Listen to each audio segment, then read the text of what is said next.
내 인생에는 내가 알고 있는 것 이상의 무언가 더 있지 않을까? 여러분은 성공합니다. 여러분이 그걸 원했기 때문이죠. 안녕하세요. 하와이 대저택입니다. 네, 여러분.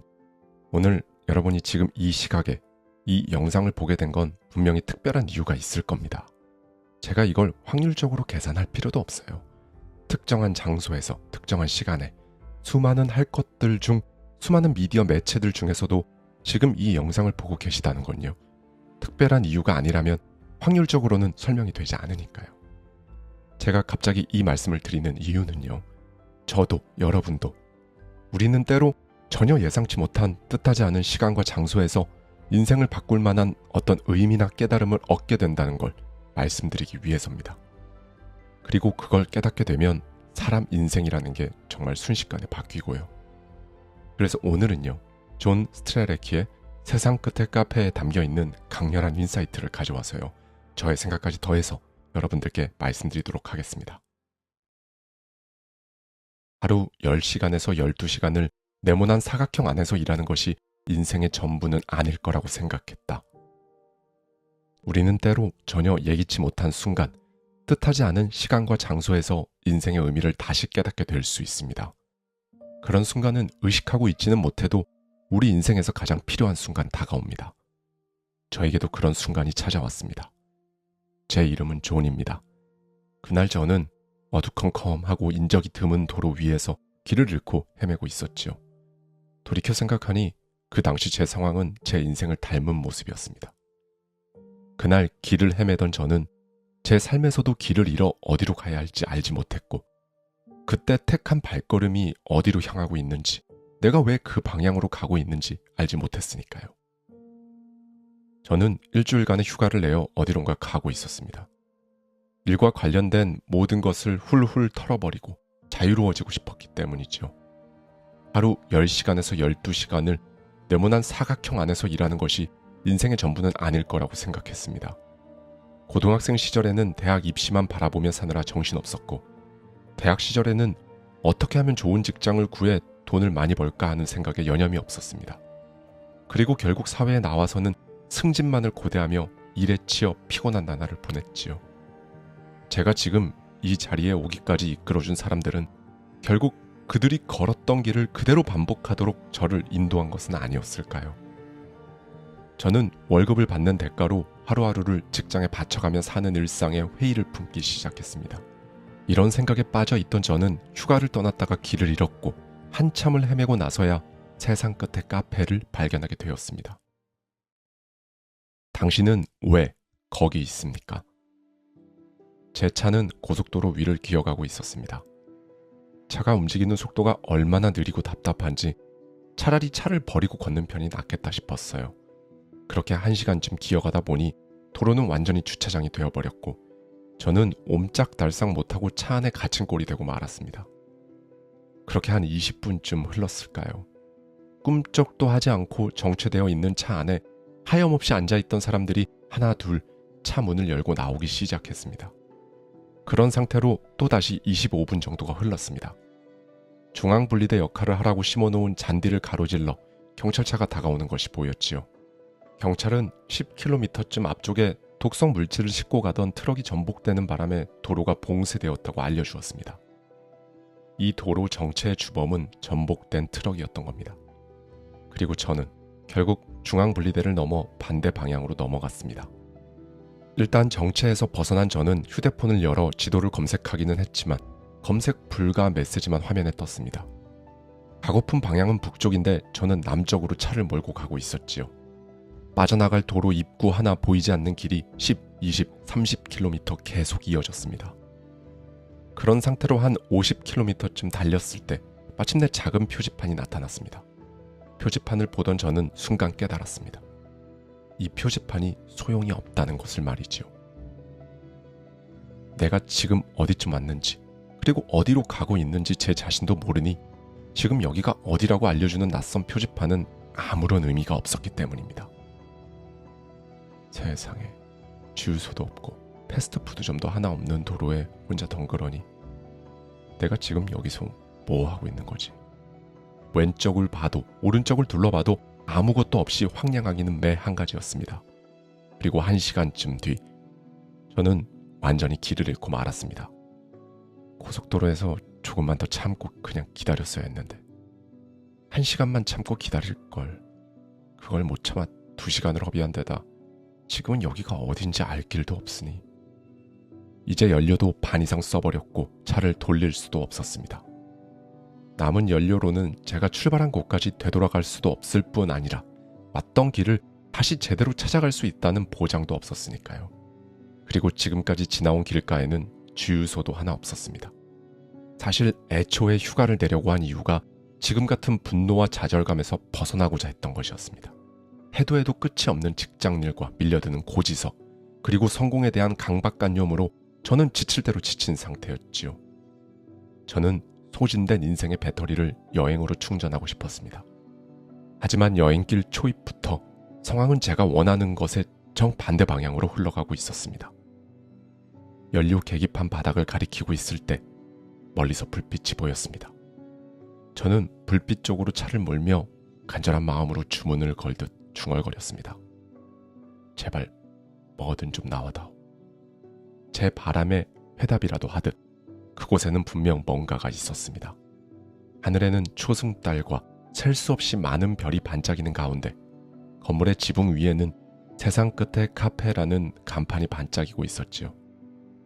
아주 아늑한 느낌을 풍기는 곳이었습니다.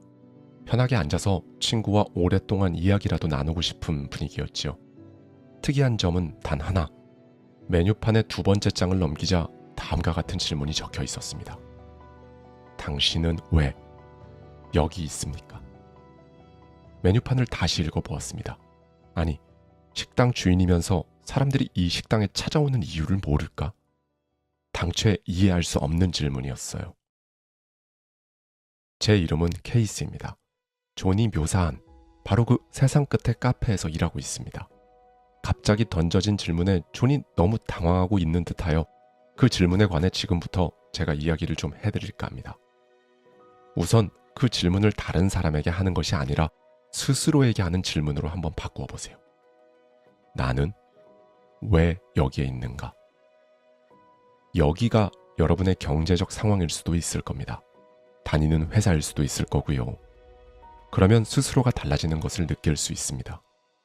만약 여러분이 지금 낭떠러지 끝에 서 있는 것 같다면 여기서 한 발 내디디면 죽음이 기다리고 있을 것인지 아니면 영원한 행복이 기다리고 있을 것인지 한번 제대로 생각해 보는 것이지요. 이 질문에는 굉장히 특이한 힘이 있습니다. 제대로 진지하게 한 번 떠오르면 그 질문에 대한 답을 찾을 때까지 계속 생각이 날 거예요. 심지어는 잠을 자는 동안에도 계속 그 생각을 하게 됩니다. 스스로 느끼지는 못하지만 말이죠. 혹시 이렇게 생각하는 분들도 있을 겁니다. 지금까지 살면서 그런 질문에 매달리지 않고도 잘 살아왔다고 말이죠. 그런 분들께 제가 묻습니다. 그렇습니까? 진짜 잘 살아오셨습니까? 많은 사람들이 잘 살아갑니다. 하지만 어떤 사람들은 그냥 잘 사는 것 이상의 무언가를 찾습니다. 뭔가 조금 더 의미 있는 것을 말이죠. 진지하게 단 1분이라도 시간을 내어 생각해 보십시오. 여러분은 최근 몇 년간 혹은 최근 몇 달간 내 인생에는 내가 알고 있는 것 이상의 무언가 더 있지 않을까 라는 생각을 해본 적이 아주 찰나의 순간이라도 있었을 겁니다. 여러분은 훌륭한 직장에 다니고 있을지 모릅니다. 좋은 친구들도 있을 겁니다. 평탄하죠. 어떤 의미에서는 꽤 괜찮은 인생이라 생각할 수도 있을 겁니다.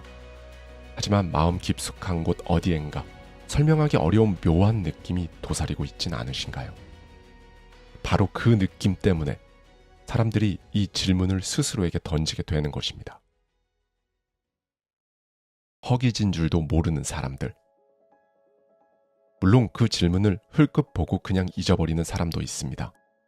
하지만 스스로에게 그 질문을 해본 적이 있고 또 어느 정도 그 답을 찾고자 했던 사람들은 무시하기 어려워지는 것입니다. 무엇보다 그 질문을 던지고 나면 해답을 찾고 싶은 욕심이 커집니다. 그리고 그 답을 찾으면 정말 강력한 힘을 느끼게 되지요. 그리고 절대로 예전처럼 그냥 살아가지 못합니다. 어쩌면 여러분은 지금 당장 나에게 필요한 건 그런 한가한 질문이 아니다라고 생각할지도 모르겠습니다. 그런 뜬구름 잡는 생각 말고 진짜 필요한 건 워라밸, 휴가, 빨간 날이 며칠인지, 대체 공휴일 지정이 되는지 여부, 카드값, 대출 이자를 낼 이번 달 월급 같은 것들 말이죠. 그런데 그런 상황일수록 이 질문에 대해 생각을 해보아야 합니다. 물론 사람들이 그런 의문을 품게 되는 순간은 모두 제각각입니다. 어떤 사람은 어린 시절에, 또 어떤 사람은 조금 더 커서 그 의문을 품게 되지요. 그리고 때때로 우리는 자기가 얼마나 허기진 상태인지 미처 깨닫지 못하고 있는 경우도 있습니다. 그럼 이 질문에 대한 답을 찾은 사람들은 답을 찾은 다음에 어떻게 행동할까요? 무엇보다 자기가 원하는 대로 합니다. 한번 예를 들어볼까요? 살면서 남는 시간을 활용해 예술가가 되고 싶다고 가정한다면 어떨까요? 만약 그렇다면 여러분은 어떤 종류의 예술 작품을 남기고 싶으십니까? 아마 바로 떠오르지 않을지도 모릅니다. 어떤 종류의 예술가가 되고자 하느냐에 따라 다르겠지요. 하지만 분명한 것 한 가지는 여러분은 그게 뭐든 원하는 것이라면 무엇이든 해보려고 할 겁니다. 여러분의 존재 이유를 찾았고 그걸 충족시키기 위해 필요한 것을 하면 되는 것이지요. 만약 여러분의 존재 이유가 부자가 되는 것이라면 여러분은 어떻게 할까요? 그럼 여러분은 부자에 대해 정의를 내리고 그걸 달성하기 위해 뭐든지 할 겁니다. 그렇지요. 자기가 세상에 존재하는 이유를 알게 되었을 때 이를 존재의 목적을 찾았다고 합니다. 인생을 살면서 바로 이 존재의 목적을 충족시키기 위해 10가지 일을 할 수도 있고 20가지 혹은 수백 가지의 일을 하게 될 수도 있습니다. 존재의 목적을 충족시키기 위한 일이라면 뭐든지 할 수 있습니다. 가장 행복한 사람은 바로 자신의 존재 목적을 찾아내고 그 목적을 이루는 데 도움이 되는 일을 하는 사람입니다. 그럼 덜 행복한 사람들은 어떻게 살아갈까요? 덜 행복한 사람들도 어차피 많은 일을 합니다. 다만 그 사람들은 존재 이유와 무관한 일을 많이 하며 살아가지요. 그렇다면 존재 목적을 달성할 수 있는 구체적인 방법은 어떻게 찾을 수 있을까요? 사실 우리는 마음만 먹으면 그 어느 때보다도 쉽게 갖가지 정보라던가 여러 분야의 사람들, 다양한 문화와 접할 수 있습니다. 그걸 달성할 수 있는 방법을 찾을 때 가장 큰 장애물은 접근성의 한계가 아닙니다. 우리 스스로가 그런 정보나 사람, 문화에 접근하는 것 자체를 거부하는 것이 문제이지요. 자, 여러분은 혹시 하루하루 반복되는 여러분의 인생을 되돌아보면 그날이 그날인 것 같다는 느낌을 받은 적 있습니까? 여러분의 답이 그렇다라면 여러분은 1년 전, 3년 전과 변화가 거의 없을 겁니다. 그렇게 된 이유가 무엇일까요? 당신은 왜 여기 있습니까? 바로 이 질문에 대한 답을 찾지 못했기 때문입니다. 파도를 이용하라. 여러분은 혹시 녹색 바다거북을 본 적이 있으신가요? 좀 이상하게 들릴지 모르지만 저는 하루하루를 어떻게 살아야 하는가에 대한 인생의 지혜를 녹색 바다거북에게서 배웠습니다. 어느 날 저는 스노클링을 하고 있었습니다. 그런데 제 바로 오른쪽으로 녹색 바다거북이 유유히 헤엄을 치면서 지나가는 겁니다. 야생의 바다거북을 본 건 처음이었습니다. 저는 바다거북을 자세히 보기 위해 수면 위로 올라와 스노클을 벗고 물 위에 동동 떠 있었습니다. 바다거북은 아주 천천히 헤엄치고 있었고 저는 더 가까이에서 보고 싶어서 바다거북을 따라가려고 했습니다. 그런데 아무리 애를 써도 바다거북을 쫓아갈 수가 없는 겁니다. 심지어 10분 정도 흘렀을까요? 바다거북은 제 눈앞에서 완전히 사라지고 말았습니다. 느려 터지기로 유명한 거북도 따라잡지 못했다는 사실이 꽤나 창피했습니다. 다음 날 또 다른 녹색 바다거북을 다시 만났습니다. 이번에야말로 제대로 따라가고자 했지만 허탕이었습니다. 제가 아무리 애를 써도 거북을 따라잡을 수 없다는 것을 깨닫고 저는 그냥 물에 동동 뜬 상태로 거북을 지켜보았습니다. 그리고 그때 저는 인생에 대해 중요한 교훈을 얻었습니다. 지켜보니 바다거북은 물의 흐름에 맞춰 움직이고 있었습니다. 파도가 바다거북 쪽으로 다가올 때 거북은 그냥 떠있기만 했습니다. 그냥 그 자리에서 자세를 유지할 수 있을 정도로만 파닥거렸지요. 그러다가 파도가 먼 바다 쪽으로 쓸려갈 때는 열심히 파닥거리는 겁니다. 자기가 나아가려는 방향으로 갈 때 바로 그 파도의 힘을 적극 활용하고 있었던 것입니다. 제가 바다거북을 따라잡을 수 없었던 건 저는 파도의 흐름과 상관없이 계속 파닥거렸기 때문이었습니다. 그러다 보니 파도가 쓸려 나갈 때는 이 파도를 이용해서 빨리 나아갈 힘이 남아있지 않았던 것입니다. 파도치는 횟수가 늘어날수록 저는 점점 더 지치고 효율이 떨어졌습니다. 하지만 바다거북은 파도의 흐름을 최적의 상태에서 잘 활용하고 있었기 때문에 저보다 훨씬 더 빨리 헤엄쳐갈 수 있었던 것입니다. 파도와 씨름하는 사람들. 그 녹색 바다거북은 우리가 원하지 않는 일을 하며 인생을 보내고 있다는 것, 헛된 것들에 많은 에너지를 낭비하고 있다는 이야기를 해준 것이 아닐까요? 지금 쓸데없는 일에 에너지를 낭비하고 있기 때문에 나중에 진짜 원하는 것을 할 수 있는 순간이 왔을 때 그 일을 하는 데 쓸 힘이나 시간이 남아있지 않을 수도 있다는 것을 말입니다. 두 번째 날, 저는 녹색 바다거북을 보고 해변으로 돌아와 많은 생각을 했습니다. 그래서 모래 위에 수건을 깔고 앉아 글을 쓰기 시작했지요. 내 인생에서 밀려오는 파도는 무엇인가? 바로 내 관심을 끌고 시간과 에너지를 가져가려 하는 모든 사람, 일, 그리고 물건들이었습니다. 내 인생의 진정한 목적과는 완전히 무관한 것들이었지요. 그리고 또 밀려가는 파도는 그럼 무엇인가? 바로 내 존재 목적을 충족시키는 것을 도와줄 모든 사람, 일, 그리고 물건들이었습니다. 지금 밀려오는 파도와 씨름하는 것은 쓸데없는 일에 에너지를 낭비하는 거라는 사실을 깨달은 것입니다. 그러고 나면 나중에 밀려가는 파도에 쓸 힘이나 시간이 남아있지 않을 수도 있겠다는 사실을 말이죠. 여기까지 생각이 미치니 모든 것이 새롭게 보이기 시작했습니다.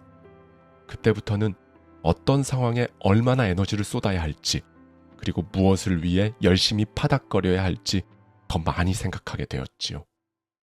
나는 왜 여기에 있는가? 이 질문을 하게 되면 세상이 다르게 보인다고 하더니 저 역시 그랬습니다. 세상이 달라 보였지요. 처음에는 조금씩 달라졌습니다. 나를 위해 보내는 시간이 서서히 늘어났습니다. 그리고 열심히 일한 것에 대한 보상을 더 이상 소비를 통해 받으려 하지도 않게 되었습니다. 대신 제가 하고 싶은 일을 하면서 보상받았습니다.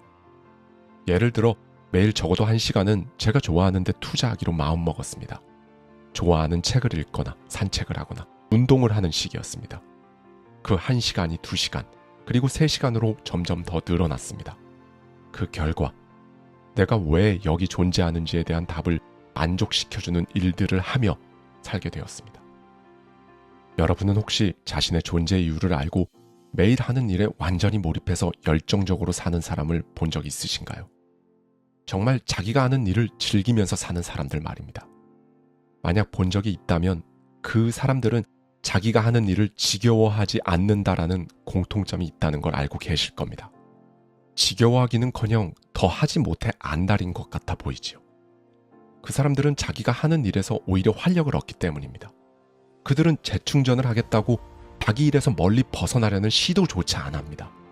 그리고 좀 신기하게 들릴지도 모르겠지만 이들에게서 발견할 수 있는 또 다른 특징은 좋은 일, 예상치 못했던 행운이 많이 따른다는 것입니다.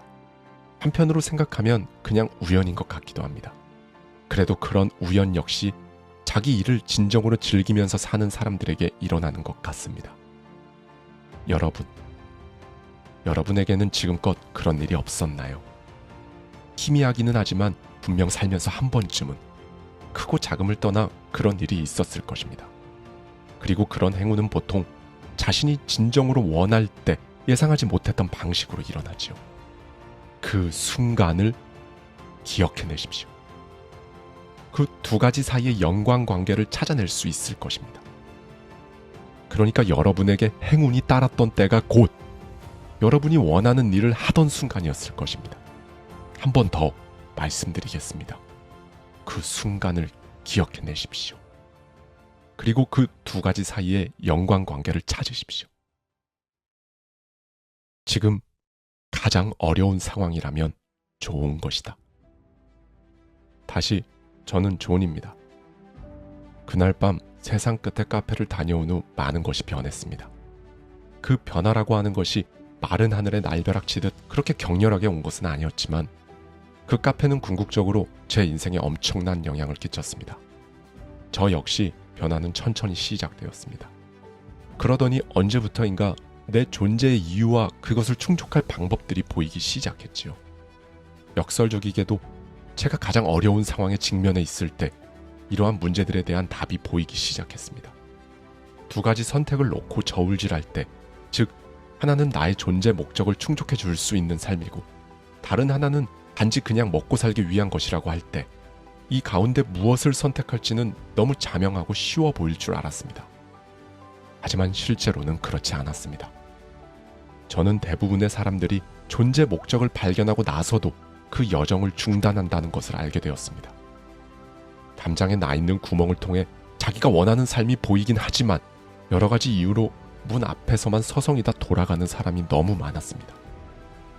저의 경우 일단 마음먹은 일을 행동에 옮기면 그 일을 하지 못하는 것에 대한 두려움이 사라진다는 사실을 깨달았습니다. 그러고 나니 담장 구멍을 통해 보이는 삶의 문을 열고 들어가는데 망설임이 없어졌습니다. 그리고 이제 이 깨달음은 제 인생의 철학이 되었습니다. 여러분, 지금까지 살아오면서 제가 후회하는 것이 하나 있다면 그것은 좀 더 일찍 변화하려고 하지 않았다는 사실뿐입니다. 그리고 다시는 저 문 너머 원래 존재했던 그 세상으로 돌아가지 않을 것입니다. 여러분도 부디 그렇게 하시기를 진심으로 바랍니다. 쉬운 길은 정말 존재하는가? 사람이 변할 수 있는가? 절대로 타인의 성공을 비웃거나 폄하하지 마라. 여러분은 성공합니다. 여러분이 그걸 원했기 때문이죠. 안녕하세요. 하와이 대저택입니다. 네, 여러분. 오늘은 여러분께 이 질문을 하나 드리면서 시작해 보려고 합니다. 여러분은 포기하지 않았기에 여기까지 왔습니다. 그렇죠? 그런데 그것만으로 충분한가요? 지금 이 영상을 보면서 혹은 잠시 일시 정지를 누르고 여러분 스스로에게 물어보십시오. 나는 정말 이 정도로 만족하는가? 지금 내 인생이 내가 할 수 있는 베스트인가? 정말 진심으로 그렇게 생각하는가? 만약에요, 이 질문이 뭔가 묘하게 불편하게 느껴진다면 아직 갈 길이 더 남았다는 겁니다. 오늘은 바로 이 지점, 답답하고 애매한 이 경계선에 있는 분들을 위한 영상입니다.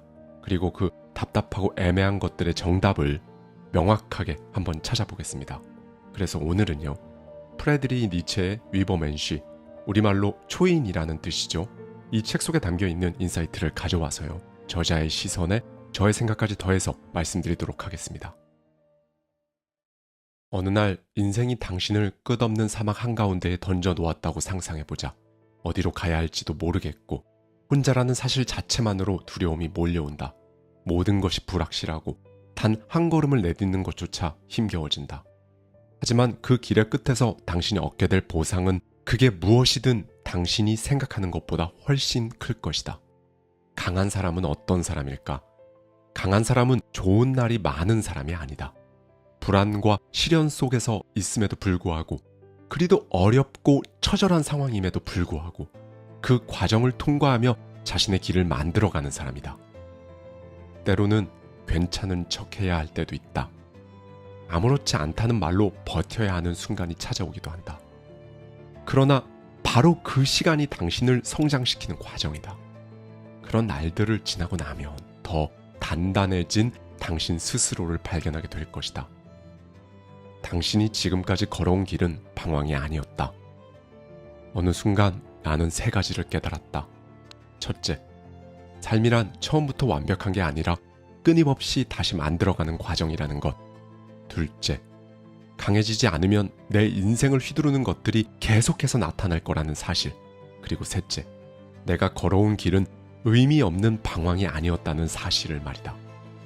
그 길은 내가 반드시 지나야 했던 과정이었고 나를 더 단단하게 만들기 위한 여정이었다. 고통과 혼란, 그 모든 것들이 결국 나를 성장시켰다는 사실을 받아들이니 더 이상 과거를 원망하지 않게 되었다. 오히려 묘한 감사함이 밀려왔다. 내가 사랑했던 것을 내려놓아야 했던 이유도, 외로움을 견뎌야 했던 이유도 결국 나를 강하게 만들기 위한 과정이었음을 깨닫는다. 당신도 지금 그 길 위에 있다면 멈추지 마라. 답은 걸어가면서 찾게 될 것이다. 쉬운 길은 정말 존재하는가? 많은 사람이 인생이 너무 힘들다며 조금 더 쉽게 사는 방법은 없을까 고민한다. 하지만 나는 되묻겠다. 정말 쉬운 길이 존재한다고 믿는가? 사는 게 너무 고단하다고 도망친 사람 중에 무언가를 이룬 사람은 없다. 오히려 그 안에서 길을 찾았다. 지금 고민이 많다고 당신이 약한 것은 아니다. 인생이 혼란스럽다고 해서 틀린 것도 아니다. 정말 약한 사람은 끊임없이 고민하면서도 결국 아무것도 하지 않는 사람이다. 당신이 가야 할 길을 발견했다면 그 길이 얼마나 험난하든 기꺼이 걸어라. 당신 삶이 멈춰선 듯 보이거나 오히려 과거로 퇴보하는 것처럼 느껴질 때도 있을 것이다. 하지만 이 혼란의 시기가 없다면 당신은 더 높은 곳으로 올라갈 기회를 잃는다. 흔들린다면 오히려 잘된 일이다. 그 흔들림을 넘어설 수 있다면 이전엔 상상도 못했던 새로운 자신을 만나게 된다. 불확실한 시간을 지나며 당신 자신도 몰랐던 힘과 가능성을 발견하게 될 것이다. 세상을 바라보는 시선은 크게 두 가지로 나뉜다. 세상은 원래 좋은 곳이며 결국 다 잘 될 거라고 믿는 사람과 세상이 힘들고 불공평하다고 여기는 사람. 어떤 이들은 이 세상이 그나마 잘 돌아간다고 믿고 또 다른 이들은 부조리함 그 자체라고 생각한다. 하지만 이 둘 다 뭔가 부족하다. 결국 세상은 그저 세상일 뿐이니까. 세상 자체가 특별히 선한 것도 악한 것도 아니다. 당신이 그렇게 믿고 싶어 할 뿐. 자연과 세상의 본질에는 그런 이분법적 가치는 없다. 그러니 굳이 세상을 좋게만 혹은 나쁘게만 보려 애쓰지 마라. 더 중요한 건 그 속에서 당신이 어떤 삶을 살 것인가다. 세상이 보여주는 온갖 모습에 그때마다 여기에서 저기로, 저기에서 여기로 휘둘리지 말고 당신이 진정 원하는 삶의 의미를 찾아라. 어떤 길을 걸을지, 어떤 사람이 될지 결정하는 것은 결국 당신이다. 세상이 어떻게 돌아가는지에 대해 몰두하지 마라. 하루 종일 뉴스만 보고 분노하고 있지 말라는 말이다. 대신 그 안에서 당신이 걸어갈 길은 무엇인지 고민하라. 남들이 만들어 놓은 판에 들어가 억울해하고 분노하며 삶을 마감하지 말고 스스로의 방식으로 세상을 살아내는 법을 배워라. 사람이 변할 수 있는가? 사람들은 종종 성격은 변하지 않는다고 말한다. 하지만 정말 그럴까? 사실 성격이란 우리가 너무 가까이서 보기에 큰 변화를 알아채지 못하는 것일지도 모른다. 마치 산을 바로 눈앞에서 보면 그 윤곽이 안 보이는 것처럼 말이다. 만약 사람이 수천 년을 산다면 어떨까? 고집스럽던 사람이 언젠가 유연해지고 비관적이던 사람이 삶의 밝은 면을 보기 시작하는 모습을 우리는 훨씬 분명히 보게 될 것이다. 사실 주변만 둘러봐도 쉽게 화냈던 사람이 점차 차분해지거나 책임감 없던 사람이 어느 순간부터 성실해지는 예를 종종 본다. 성격은 결정되어 있거나 멈춰 있는 것이 아니다. 천천히 그리고 꾸준히 변한다. 중요한 것은 당신 스스로 바뀔 수 없다는 생각을 버리는 일이다. 지금의 모습이 당신 전부가 아니라는 걸 깨닫는 순간 더 나아질 문이 열린다. 성격은 변하지 않는다고 믿는 것은 결국 실수를 핑계 삼을 기회를 스스로에게 주는 것과 같다. 나는 원래 이런 사람이니까 어쩔 수 없다는 생각 대신 나는 지금도 바뀔 수 있다는 확신을 가져라. 삶은 마치 당신이 주연을 맡은 연극과 같다. 당신은 매 순간 진심을 담아 행동하지만 동시에 스스로를 지켜보는 또 다른 눈이 있다. 슬플 때조차 내 마음 한켠에서는 마치 관객이 된 나 자신이 그 장면을 보고 있는 것 같다. 이런 모습이 위선처럼 보이겠지만 사실 인간이 스스로를 이해하려는 본능적인 과정이기도 하다. 위선이라는 단어가 주는 부정적 느낌과 달리 모든 것은 흉내에서 시작된다. 배우가 무대에서 대사를 연습하듯 우리는 처음엔 의도적으로 어떤 태도를 취한다. 하지만 그 연기가 점차 익숙해지면서 결국 진짜가 되어간다. 예를 들어 당신이 친절한 사람이 되고 싶다면 처음엔 의도적으로 웃고 따뜻한 말을 해야 한다. 가면을 쓴 것처럼 어색할 수도 있지만 반복하다 보면 그 친절함이 어느 순간 당신의 진짜 모습이 된다. 바로 이것이다. 그러니 당신이 되고 싶은 모습이 있다면 먼저 그 모습을 연기해보라. 처음에는 조금 어색해도 그 노력이 결국 당신을 원하는 모습으로 바꿀 것이다. 그렇다. 사람은 본래 스스로를 연기하면서 점점 더 진짜 나에 가까워진다. 마치 무대 위 배우가 한 걸음씩 자연스럽게 대사를 하게 되듯 삶도 그렇게 연습하면서 완성되어 간다. 당신이 지금 느끼는 감정은 단순히 순간적인 반응이 아니다. 오래전부터 당신 안에 쌓여있던 기억과 감정들이 되살아난 것이다. 하지만 감정이 어디서 왔는지는 중요하지 않다. 그 감정을 어떻게 다룰 것이냐가 더 중요하다. 기쁨 속에는 과거의 작은 행복이 깃들어 있고 두려움 뒤에는 이전의 상처와 실패가 숨어 있다. 중요한 건 당신이 그 감정에 휘둘릴 것인가 아니면 그 감정을 스스로의 힘으로 다스리고 변화시킬 것인가 하는 점이다. 감정을 단지 받아들이는 것만으론 충분치 않다. 과거의 기억이 언제든 당신을 흔들 수 있으니까. 그러나 그 흔들림 속에 머물 것인지 아니면 앞으로 나아갈 것인지는 결국 당신이 선택해야 한다. 무엇보다 감정은 때때로 당신을 속인다. 사람들은 강렬한 감정을 느낄 때 그것이 곧 진실이라고 믿는다. 이렇게까지 느껴지는데 진짜가 아니면 무엇이겠냐고 생각한다. 하지만 정말 그럴까? 감정이 강렬하다고 해서 그것이 진짜 진실일까? 화가 나면 세상이 다 틀려 보이고 슬플 땐 모든 게 끝난 것처럼 느껴지며 사랑할 때 그 사람이 전부처럼 보이기도 한다. 그러나 감정은 변한다. 어제의 분노도 오늘의 눈물도 시간이 흐르면 희미해진다. 그렇다면 그 강렬했던 감정은 정말 진짜였을까? 아니면 그 순간에만 그렇게 보였던 걸까? 강렬한 이 감정이 중요한 이유는 당신을 움직이게 만드는 동력이 되기 때문이다. 하지만 감정에 휩쓸려 판단하면 결국 후회만 남는다. 지금 당신의 감정이 너무 강해서 길을 잃었다면 그 감정이 사라진 뒤에도 똑같은 결정을 내릴지 스스로에게 물어보라. 감정을 외면하지 말되 그 감정에 휘둘리지 않을 힘을 길러라. 절대로 타인의 성공을 비웃거나 폄하하지 마라. 우리는 종종 타인을 깎아내리는 습관을 갖고 있다. 누군가 새로운 사업으로 성공했다는 소식, 누군가 투자로 큰 결실을 봤다는 소식을 들으면 속으로 운이 좋았네. 어쩌면 뭔가 구린 구석이 있을 것 같은데 하고 생각하고 난다. 이는 자기가 뒤처졌다는 불안을 감추는 방어기제다. 잠깐은 위로가 될 것이다. 그런데 이런 습관은 우리를 더 나은 사람으로 만들어주지 않는다. 타인을 낮추는 동안 우리는 스스로를 높이는 법을 배울 수가 없기 때문이다. 남을 깎아내리는 데 익숙해지면 인간관계도 점점 얕아지고 결국 스스로를 고립시킬 가능성이 커진다.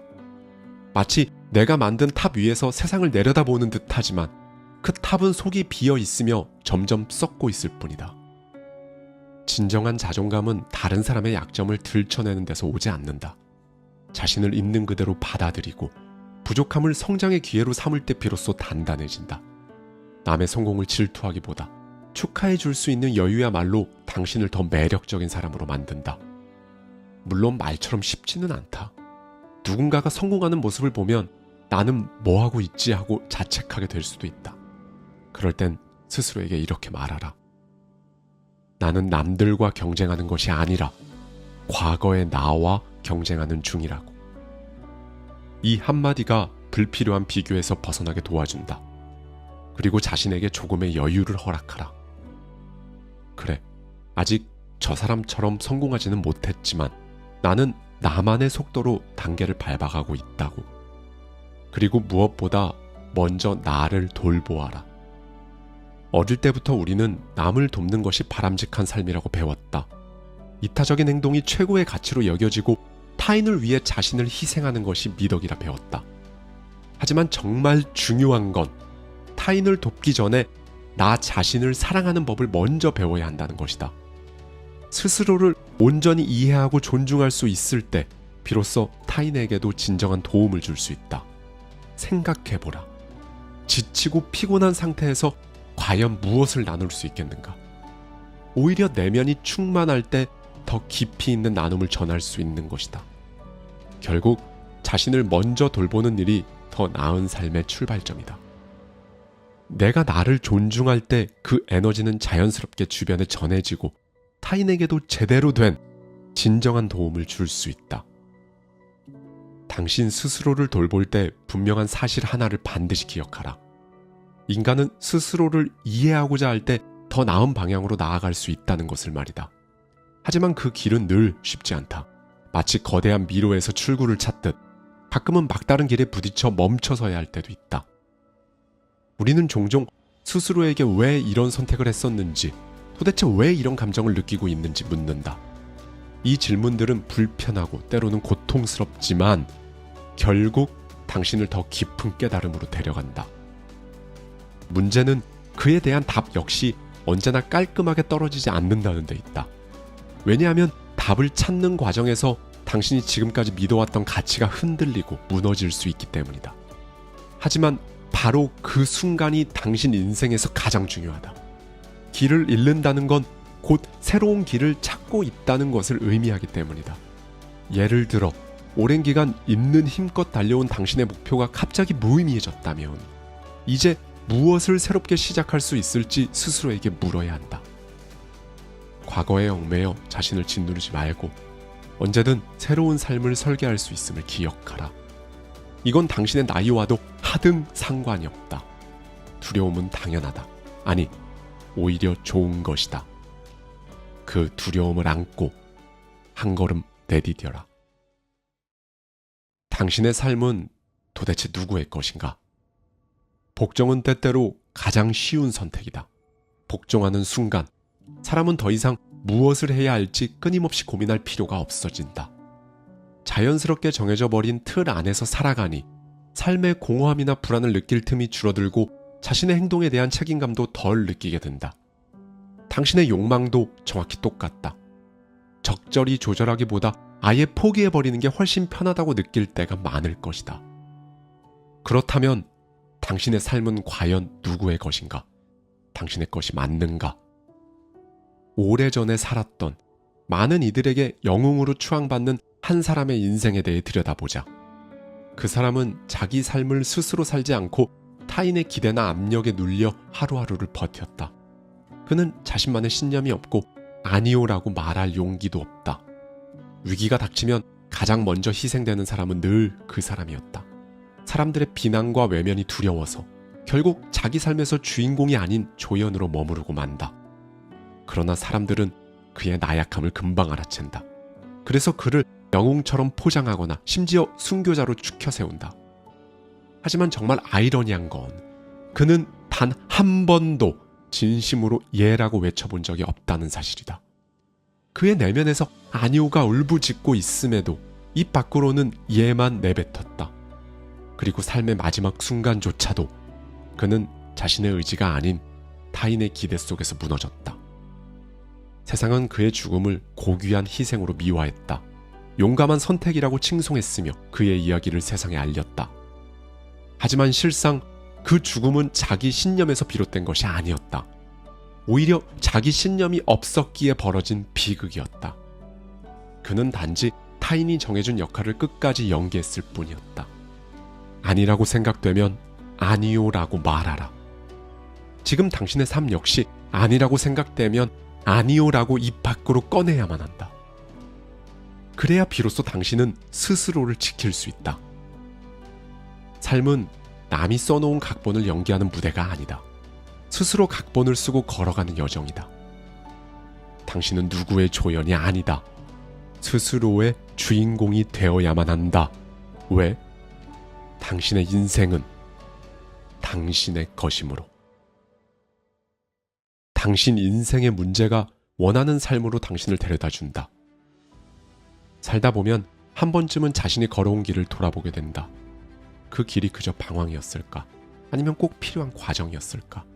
그러다 문득 그냥 흘려보냈다고 생각했던 시간들이 결코 헛되지 않았으며 사실 그 모든 순간이 결국 당신을 더 강하게 만들고 있었다는 사실을 깨닫는다. 문제는 당신을 흔들어 놓기도 하지만 동시에 그 흔들림 속에서 진짜 자신을 발견할 기회를 준다. 당신은 종종 문제가 삶을 방해한다고 생각할 것이다.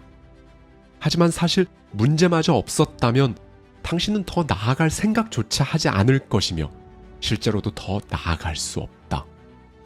그러니 부디 문제를 피하지 마라.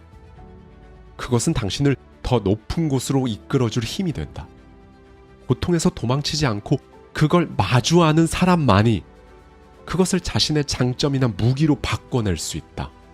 마치 대장장이가 쇳덩이를 불에 달고 두드려 단단하게 만들듯 당신의 문제를 마주하며 당신은 더 강해져 간다. 누군가는 왜 굳이 이렇게 힘든 길을 선택하느냐고 묻는다. 하지만 당신은 안다. 이 길을 넘어야 더 넓은 세상을 볼 수 있다는 것을. 누군가 대신 놓아주는 사다리는 이 세상에 없다. 당신은 스스로 길을 만들어야 한다. 당신 스스로 당신의 사다리를 만들어야 한다. 때로는 그 길이 너무 가파르고 멀어 보일 수도 있지만 한 걸음 내디딜 때마다 당신은 점점 더 단단해진다. 그러니 문제를 두려워하지 마라. 그 문제는 당신을 부수러 온 것이 아니다. 당신을 더 강하게 만들기 위해 온 것이다. 당신이 그토록 원하던 삶을 이루어주기 위해 그 문제가 당신 앞에 직접 찾아온 것이다.